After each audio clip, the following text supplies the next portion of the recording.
Hey everybody, this is Jeff Charlton with REIPrintMail, and I'm here today with a special guest. His name's Steve Trang, and he's with ObjectionProof.ai. He's a sales trainer and very knowledgeable in this topic. We're here to pick his brain and have him teach us some stuff.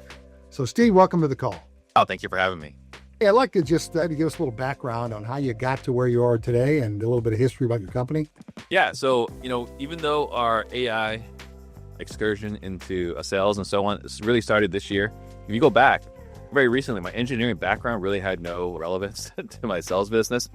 But now this year, our engineering has actually been pretty critical to this. So, I went to school, got good grades, did, what mom and dad asked of me, get good grades, get a good job, worked at Intel for quite a bit.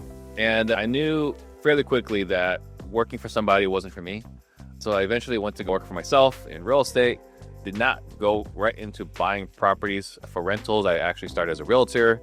Did that for a bit, did short sales, did foreclosures, started a brokerage. And then around this point, I started buying houses for myself, ran out of money. So I started wholesaling. And so once I got into that world, it was pretty hard to stay patient as a realtor. When you're showing houses and you can make like $6,000 or $7,000 commission after like 3 or 4 months. But if you wholesale, you can make $15,000, $20,000 in a couple of weeks. It's pretty hard to still maintain that realtor hat. And so after starting the brokerage, I also started a title company, did some joint ventures for some mortgages, started a bank with some peers, did a podcast, and then all that led to eventually sales training, and then more recently sales training using AI. And so there's been a whirlwind of experience, almost 20 years of real estate experience that all culminated this year into doing what I feel like I was put on this planet to do, which is taking sales after reverse engineering it, now putting technology behind it to really automate the sales and sales management and everything else. It's always been kind of hard to do up until very recently. Was your main customer base real estate investors? Yeah, 99% of our clients are real estate investors, wholesalers, flippers, people that are having conversations with homeowners about buying their house at a significantly lower price for a quick, convenient sale. That's 99% of our avatar. But the stuff that we talk about is true outside of real estate. It's just real estate investors have a lot more capital to invest in getting better at sales, right? Because it's a high margin business, right? You can pay for multiple years of coaching with just one sale versus if you're making $98 a sale, it's kind of hard to justify spending $5,000, $10,000, $15,000 to get better at sales.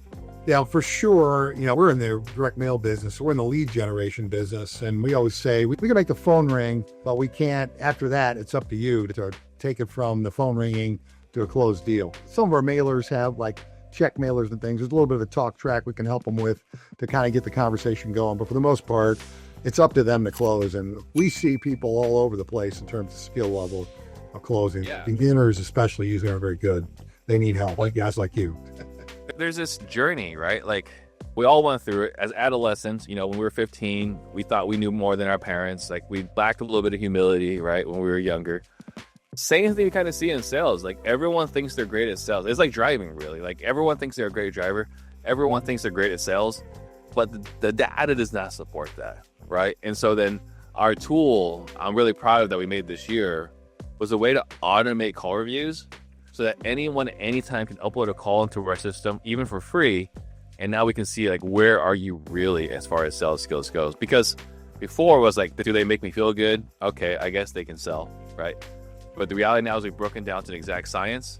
Now we know, like, are you really good at sales or not? And it doesn't take us very long to figure that out objectively. How do you rate whether somebody's any good or not after that? Well, we can tell very quickly whether they're good or not, right? And then after that, how much can they improve?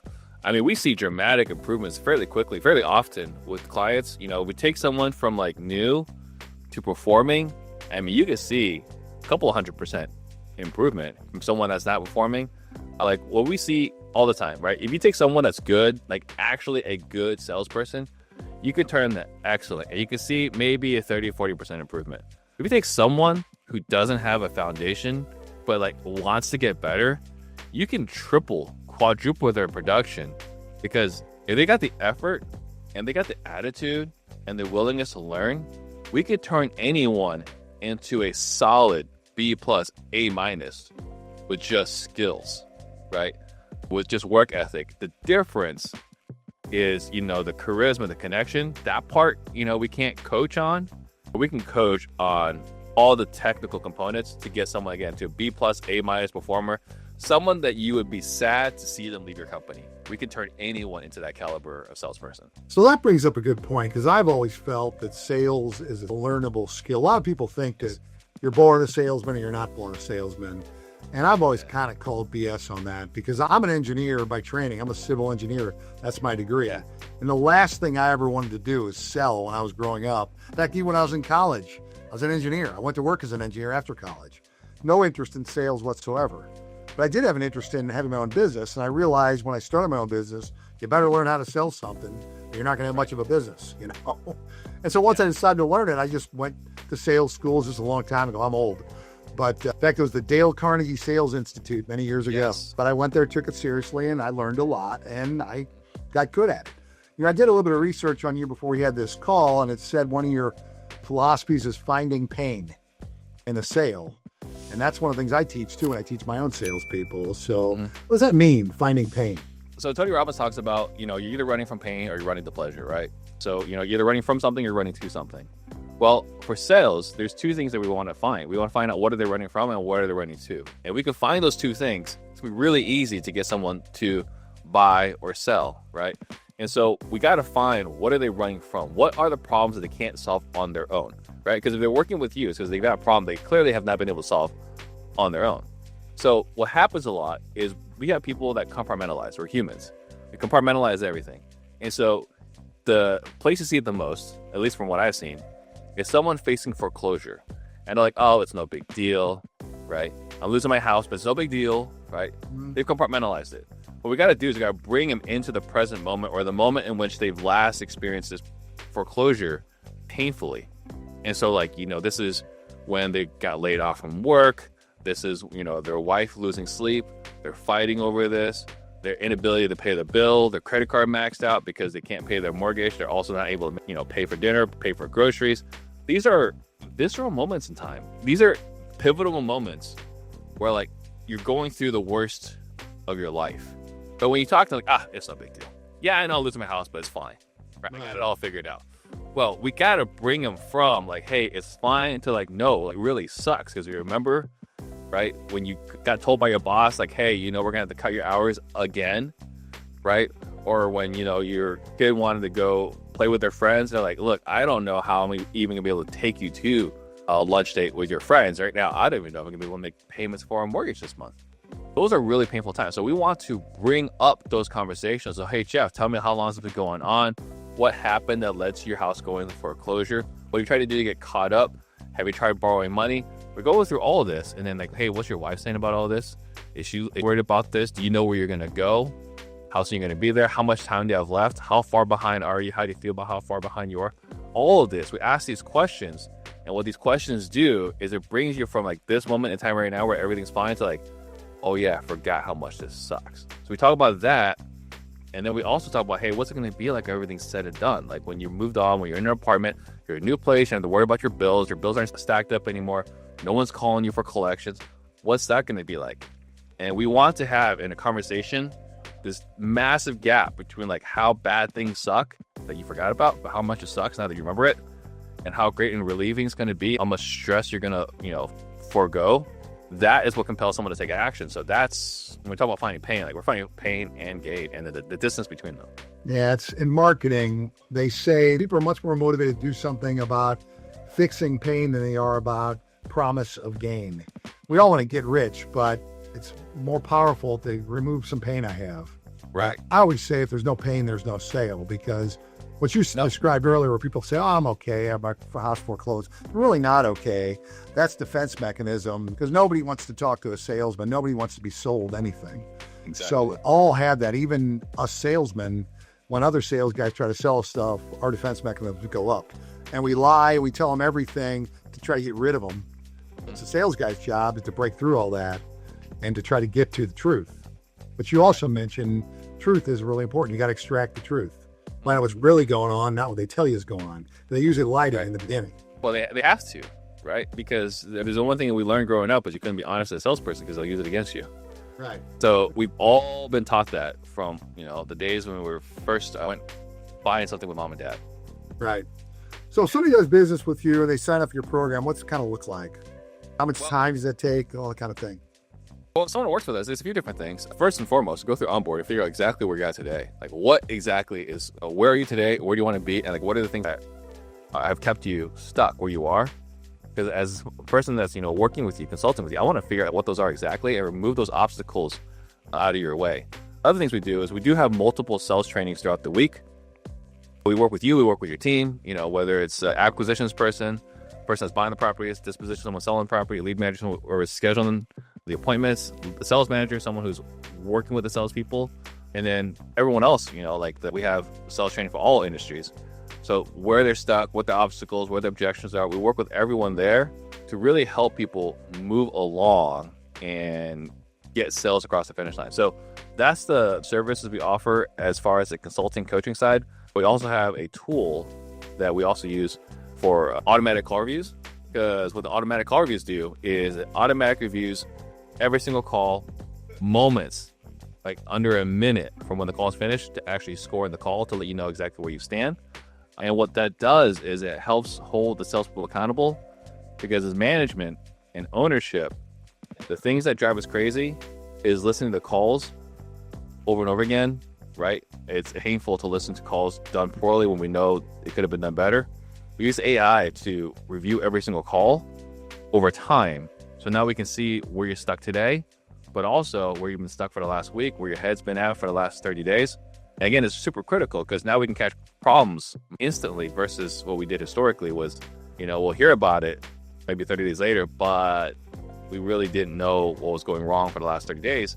And then you've lost 30 days full of potential revenue because we weren't doing call reviews. Right, Steve, what's it look like in terms of financial investment for a client coming to you? Well, we have a few different options because we have wide ranges. We have our free tool, right? So ObjectionProof.ai, they can just go in there, you upload a call, and you'll get a full AI breakdown of what is going on in your sales call. We offer that for free.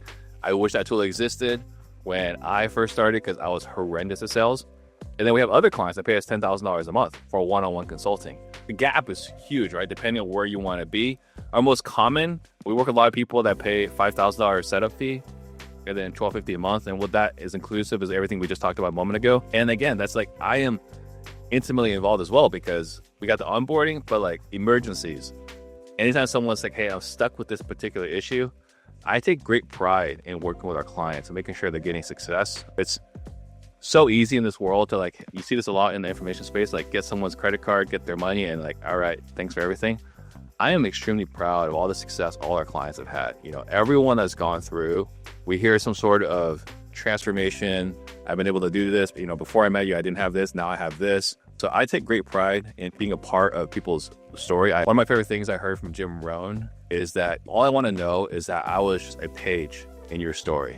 That's something that helps me with my journey. So yeah, I am very passionate about helping people make progress, transforming. It all goes back to my purpose of creating millionaires. Just another part of my backstory is that my grandparents lost everything due to communism in China. They fled to Vietnam, started over, rebuilt everything, lost everything again due to communism in Vietnam, right? So I am very, very passionate in entrepreneurship and capitalism, and I want to help create that as much as possible because I think it's so easy for our society to go the wrong direction. It's funny you say it's a totally different topic, but my son is about to marry a gal whose family's from Cuba, and her dad actually was persecuted and spent years in jail due to communism. And they fled Cuba for, sounds like a similar story, came to the United States with nothing, literally nothing, right? Back when she was 8 years old. And when you talk to her, she absolutely can't say enough bad things about communism. Yeah, she's actually embraced the American dream and doing really well in real estate, ironically. That's something else. Oh, it's part of my purpose. So. Yeah. Let's talk about AI a little bit, because you mentioned the AI tool, and AI is the hottest thing going in the world these days. Everybody's talking about AI and everything, and we're learning how to use it. I'm learning how to use it in a lot of my writing and things like that. But what does your AI tool do? How does it help a sales guy learn? Well, our AI tool has been coached by Ian Ross, who I believe you met as well. He's been coaching our AI bot for 2 years now. And really what it does is it knows how to actually analyze a sales conversation through what I believe are the ultimate behavioral psychological truths in human decision-making persuasion. So like, we look at, did you open the conversation appropriately? Did you set appropriate expectations? Or were you curious and empathetic throughout the duration of the conversation? Did you demonstrate non-neediness? Were you assertive versus aggressive? Because the things we hate about car sales guys is they're aggressive and they're pushy. Like, were you assertive? Did you guide the prospect to sell themselves, or were you pushing for the sale? Did you set appropriate expectations as far as next steps and preventing remorse? So there's more to it, but we're measuring on all these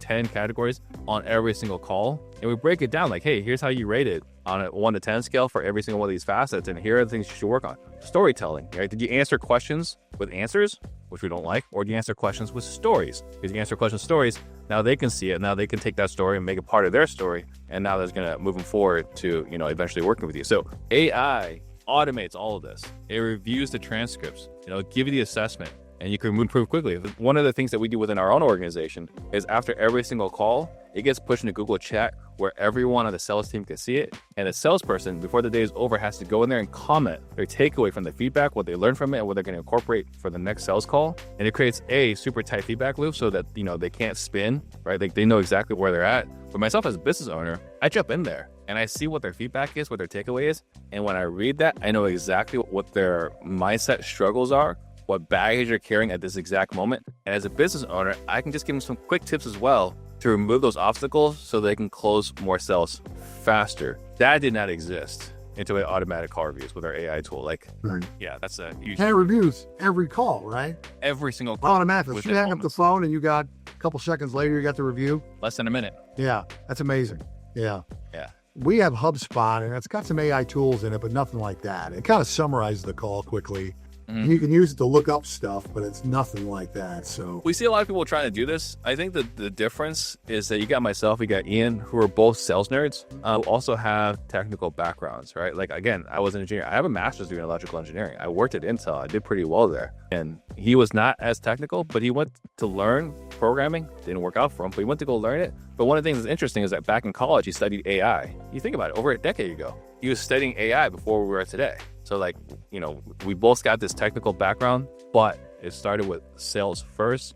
As I've seen a lot of these tech companies, they're adding sales to it. But sales, I would argue, is the part that makes us unique. Not the tech. Everyone's got the tech. We've got the sales side behind it. Oh, totally. There is no question. Bringing tech guys into the real world is not the easiest thing in the world. So the fact you've been able to do that, we do a lot of custom development for our company, and I'm working with developers, and they're great at developing, but they don't understand it. Yeah, the tech side. Yeah, the people side. And you have to have the marriage of both to be effective. So that's great.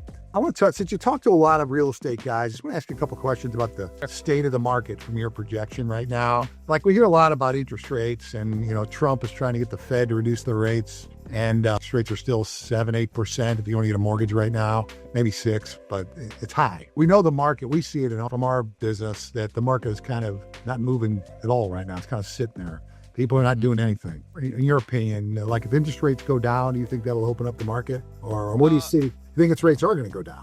If interest rates go down, I think it's going to help, but it's still pretty substantial, right? Like, right now, to buy a house for $400,000, you're paying, I don't know, $4,500 a month, right? Whereas before it was like $2,300 a month. That's a pretty substantial difference. So like, even going from 6% to like 4%, I don't know if that's enough right now. And then there's also the confidence, right? So like, we were seeing consumer confidence improve, but at the same time, like, there's still a lot of fear and uncertainty in the market, and nothing kills real estate better than uncertainty in the market, right? Like, anytime we're like, hey, there might be a war, market slows down. Interest rate goes up, goes down, market slows down. So the uncertainty component is my biggest concern. Maybe interest rates go down, maybe affordability gets better, but there might be some more room to improve in pricing. I am mostly talking to our colleagues, our guys in the real estate space, and hear what they're saying. But I am trying to also listen to what other people are saying that are not in our space. And there's a lot of concerns about like maxed out student loan debt. Student loan now no longer being deferred. They're not making as much as they used to. They're supposed to get jobs, but like the jobs that they were promised and go to college for are not available. So there's a whole bunch of like socioeconomic issues at play here. I hope interest rates going down helps a lot of it, but I think we also have a lot of other problems that haven't really been talked about. I said a moment ago, like, I want to spread the gospel of entrepreneurship and capitalism, right? But, good luck talking to a kid that just graduated college about how great capitalism is when they can't afford to find a house to buy or rent. Well, I've been saying there's no question. I mean, the housing prices have gone insanely up for really ever since 2008. I mean, it crashed for a couple of years, but once the crash was over, it's been straight up ever since. And it's insane. It's way outpaced what people can afford. But somehow, eventually, it has to adjust because people have to figure out a way to live. So I think the market has to eventually come back to some reasonable place. The price are going to keep going up because we have a shortage of houses, which we do, but still people can't afford them. So if they can't afford them, I don't know how it keeps going up. You know, I mean, you got Blackstone, BlackRock. Who else is Tricon? What did Blackstone eventually sell themselves into? What was it? But this hedge fund, that multiple hedge funds that own tens of thousands of houses. So we'll see what happens as far as like what the equilibrium is. American Homes for Rent is another big one. So right.